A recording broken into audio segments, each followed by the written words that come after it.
Welcome to the Jennifer J. Hammond Podcast. Jennifer is a licensed realtor, educator, speaker, and best-selling author. Jennifer's goal is to help you find your yay in every day. Jennifer is grateful for the opportunity to educate, empower, and inspire you with powerful conversations, insights, and new viewpoints. Here's your host, Jennifer J. Hammond.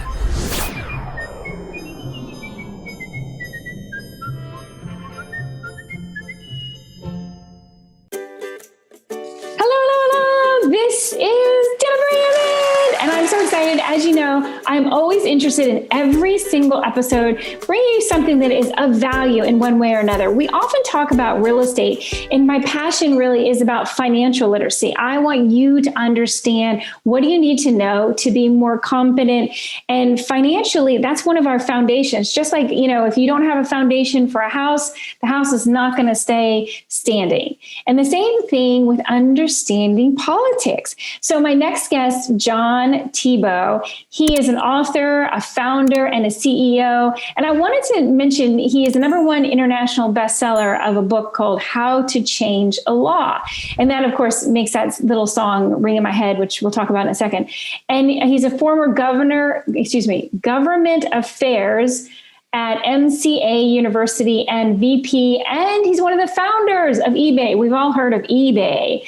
But one thing I wanted to say, John, first of all, welcome to the show. Thank you. Hi. I'm so glad to have you. One of the things that I am so passionate about is, from way back when, we probably, those of us who are a little bit older, remember that song, I'm just a bill sitting on Capitol Hill.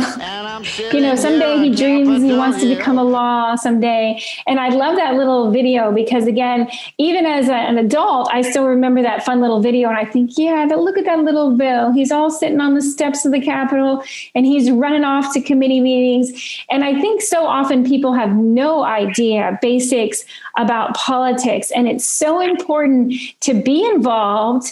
And I'm curious about you. Why are you so passionate about this?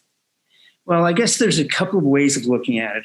The thing I'm outraged by is that Universal City, Universal Tours, Universal Music, et cetera, in Hollywood, and worked in government affairs there for several years. And I realized that as we built coalitions and worked with congressmen and senators, we were able to actually get stuff done. And this was the beginning of the Clinton administration when he was coming into office.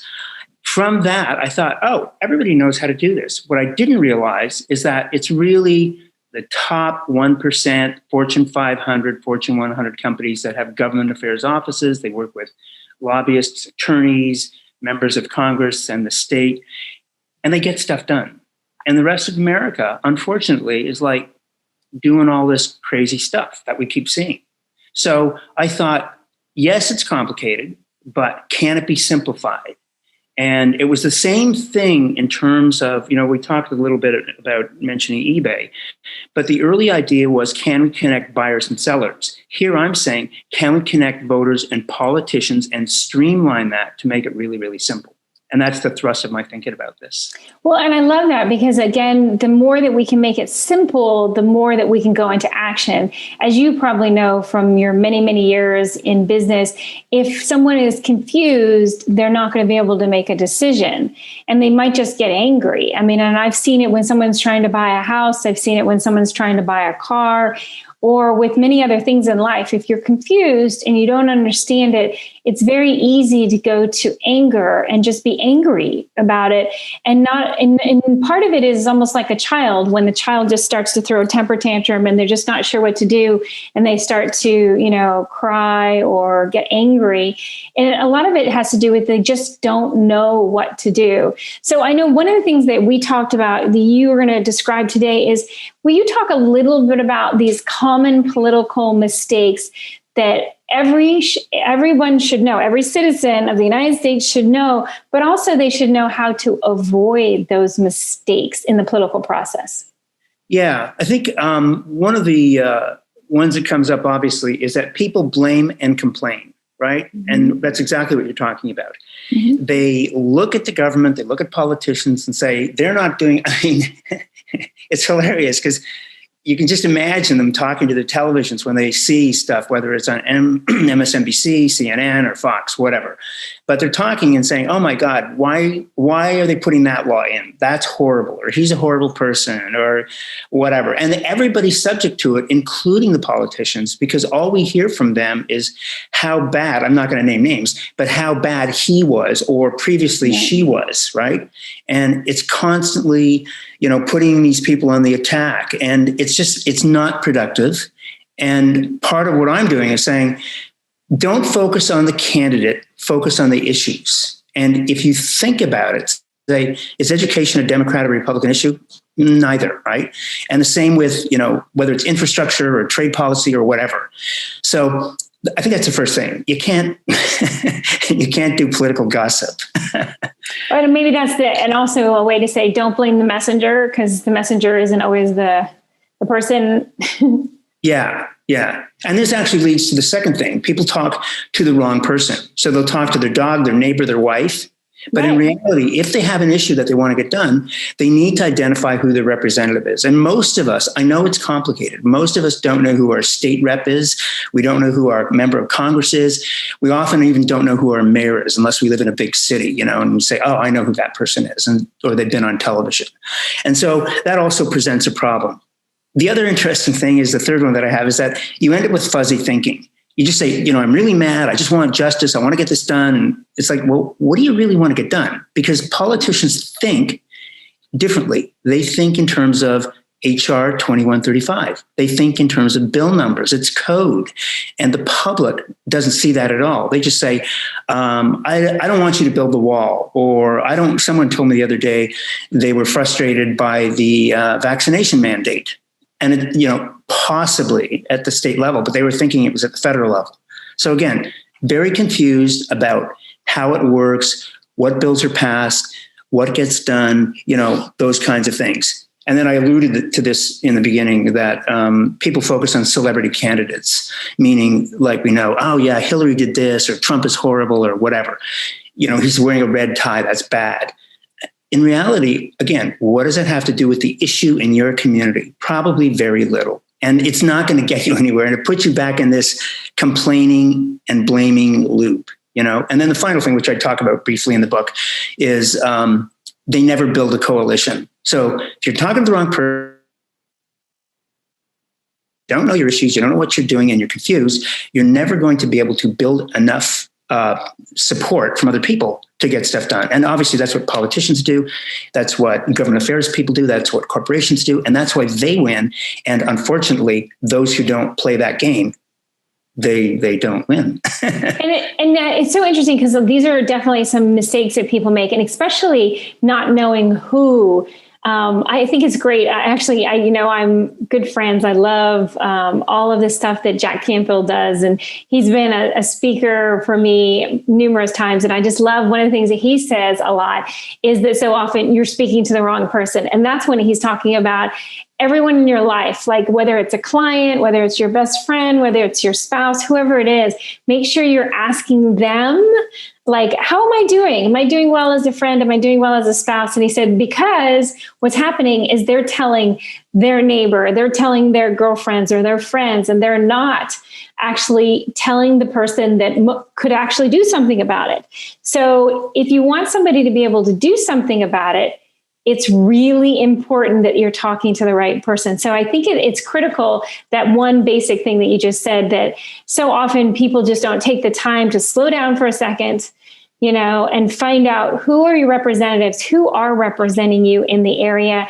And I also, because I've worked in a variety of offices, both on the state level and the congressional level, would say it's also good to go find out who the staff is there and get to know who that staff is, because they're one of the people who can actually answer your questions and do all sorts of, I love when I get a call from somebody, there ought to be a law, and they would, give me their whole idea. And I loved it, because then I could sit there and work on the process that everybody goes through to actually put language into a bill that actually makes it into becoming a law. But if you don't actually talk to the staff, because sometimes that's something that people, what you just said, I think is really important, is number one, who is elected in your area. That's so important. But also don't dismiss the fact that whoever that is might seem or appear to be so celebrity or so far removed that you're never going to be able to sit down and have a conversation, because sitting down and having a conversation with their staff is vitally important, as I know you know. Would you talk a little bit about that? Why is the staff so important in an office? Yeah, I mean, if you think of it, if you talk to the legislative director or some of the key people who are in the office, often they are as familiar with the issues as the politician is. And they're going to be the ones who, as you know, who are going to be doing the work as you go forward. A great example of this is there's still a man here in San Jose who wanted to, I won't go into what the whole law is, but basically he wanted to get something done. He presented it at the state level. They accepted it and then kind of put it in the state Senate. And then he said, you know what, I'm going to talk to Zoe Lofgren, who is the congresswoman in San Jose. He talked to her and her staff. He wrote up, 300 or 400 words and said, this is what I'd like to get done. They took it and put it into legislative bureau language. And then she introduced the bill on his behalf, which got introduced in the last Congress. And it got stuck in committee. But at least, for an 86-year-old guy to move it forward, to advocate for that particular thing that he was passionate about, he got it done. And it's just, it can be done. He wasn't at any point stumped by the process. And he just said, I'm going to move forward and make this happen. Yeah, it's so beautiful if you just go out into action. But, again, as you said at the top of this, it's so important that we really look at how can we, be the change that we want to see in the world. And that means we have to figure out a way to come together. And as you said, first of all, we need to communicate. Communicate is so powerful. And every time I think about how powerful communication is, I have plenty of personal examples, and I'm sure you have some amazing ones as well. But one of the things I always think of is communication taken to something like, say, a peace talk can prevent a war, can prevent death. So first of all, communicate, but communicate with the right person. Yeah. No, I think, and again, I have like kind of a 3-point thing because I've tried to simplify this, but it's really clarify your issue, right? Yeah. Figure out what you want to say, get really clear on it. Don't get hung up on all the other stuff. And then the second thing is build a coalition of people who agree with you. And if they don't, you have this debate where you say, look, you can get better ideas from hearing some of the contrary points of view. And then finally, what you're going to be doing is if you are a citizen advocate, which is what activists generally are, you are appealing to a higher authority. And those three things, kind of ABC in reverse, are the way that you end up with this kind of aha moment. I say appeal to a higher authority as an aha moment, because, you're not going to go into the halls of Congress and, sponsor the bill. You need someone to carry it in there for you. State level, federal, local level, they're going to help you make it happen. So you have to be convincing in terms of the facts and what you want to get done and have a compelling story and, those kinds of things. So we'll talk about some of the reasons that your representative won't listen to you. Because again, I always think it's important to look at, like you said, the mistakes that citizens should know. But what are some of the reasons that a representative might not listen to you? Yeah, it comes down to, I think, 5 or 6 things. And I have a little bicycle video on that right in my neighborhood. But basically, you don't know your issue, right? So you're unclear. Like, again, politicians talk. If you listen carefully in interviews, they say, what do you think of, the defense authorization bill? And they say, on the defense authorization bill, my position is X. So all of a sudden they're telling you what the issue is and if they're for it or against it, right? So you've got your issue, your position, and they say, the reason I support it is because of A, B, and C. They'll give you 2 or 3 arguments. And they say, there are some people who say, it shouldn't be done because of X, Y, and Z, right? They give you the contrary point of view. And they say, but let me tell you a story about Joe, who is going to really benefit from this, and it's going to create jobs in your city. So they give you a little anecdote, a little story, and then finally they come through and say, so these are the facts. This is it's basically, here's my position, my issue, the arguments, the facts, a little story as an anecdote to keep you all warmed up. And then finally, the person doesn't ask for anything. And I've been in meetings in Sacramento where, some with other large companies, and they get to the end of it and the politician says, well, what do you want? And they're like, I don't know. The answer is, I want you to support this bill, or I want you to vote against the bill, because that's their job. Or I want you to write a dear colleague letter, because you're not even on the right committee for this to happen. So if you can only go to, I love this part, you can only go to your rep. But if he or she does not sit on the committee related to the bill that you want to get done, like in your case, let's say real estate, and you're going to your person, but they're sitting on the energy committee, you're like, could you please do something for me? And what you're really asking them is, could you talk to your friend and write a dear colleague letter and help me get into that committee so I can get something done? So you got to be talking, I mean, even at that level, you have to be talking to the right person. Absolutely. And I think that's also one of the things that so often people don't realize is that, it's really important for the representative, whoever is elected, they want to go into action. How do we do something about it? I mean, we could all theoretically, have an understanding and agree that something should be done about it. But again, there needs to be action steps. And that's really important that we stay clear on that. Again, that's part of that confusion. If you get a whole bunch of confusion around you and you're just not really sure, well, which direction do I go? And even for the person who's trying to help you, if you don't know what is it that end product, what is the thing that you're looking for? Are you looking for a new law to be changed? Are you looking for something to be created out of nothing? Or are you looking to tweak a law that exists right now? Whatever that is, it's really important that you're clear on what you want done and why. And those things are going to help you. And like I said before, even if you're not talking directly to the elected official, make sure you're communicating that with their staff, because the staff does hold weight. And a lot of times they are, like you mentioned before, very knowledgeable and can help you fine tune what you're looking for down to, okay, you know what bills are actually related to that or similar to that. You might want to take a look at and see if it's something that language could be added to that bill or any way it could be tweaked. It's really important to have action steps, right? Yeah, absolutely. I'll try to keep this short, but the politicians don't always, as you know, they don't write the bills themselves. So they sometimes get input from lots of people, including attorneys and lobbyists, and actually the legislative analyst's office, who review it and then get the language right for them and look at it in terms of fact checking. The CBO does the same thing in terms of what's the cost of getting this thing done. But one other interesting little example I want to leave you with is, for about the last 10 or 15 years, there was a senator here in California, in Silicon Valley, called Senator Joe Simitian. He was the former mayor of Palo Alto. And he ran a contest called There Ought to Be a Law. I wasn't aware of it at the time that I started this, but we kind of merged in terms of me learning about what he was doing.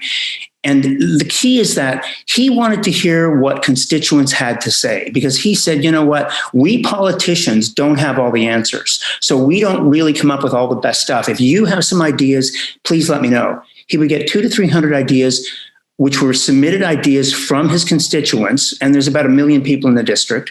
Wow. And of those, he would narrow it down and say, you know what, these are the top 20. I really love these. Just kind of like pitching, right? Mm-hmm. So he would take those, look at them, and if he liked them, would represent them and sponsor them on the Senate floor in California. Oh.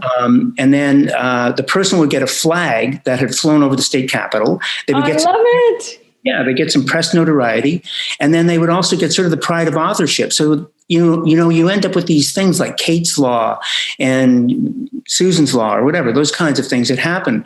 And I talked to some of these people who did that, and they just said, oh my God, I made this happen in my community. And they were really proud about it, Anyway, that's still going on, only in 2 or 3 districts here in California. And it also got picked up by a couple of state senators in Pennsylvania as well, as far as I know. Well, and I think that there's always a way to communicate with them, and you just have to find out. A lot of times you have to call the office, just because I've interviewed so many different congressmen, and then also going down to the state level and county level. It's really important that you just communicate with their office and find out, how do you like to be communicated with? Do you want to be communicated with via social media? Do you want emails? Do you want me to come in person with some cookies? Yeah. Yeah. What is it that will be the best way to communicate my ideas and my things? And I think that I love that that's such a brilliant way is also to get people to start doing those ideas and creating those ideas.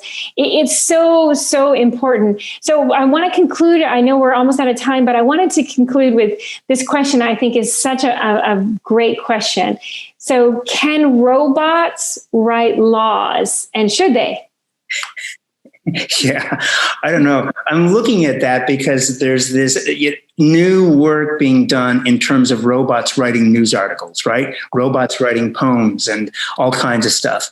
And they actually have, in San Francisco, there's a company in the open AI forum area where with artificial intelligence, they've hit this new level.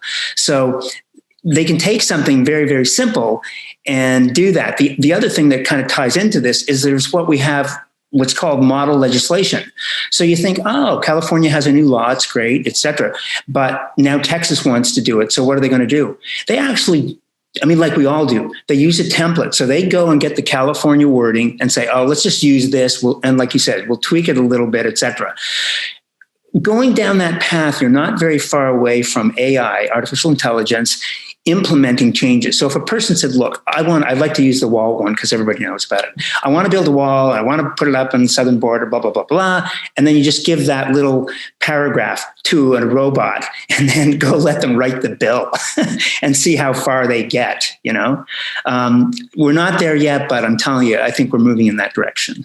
And it'll be interesting to see what the next step is, because of course, there are so many different ways that we can have technology be our friend. Sometimes we get very afraid of technology, and technology can not be our friend. Right. So it'll be interesting. John, Thibault, thank you so much.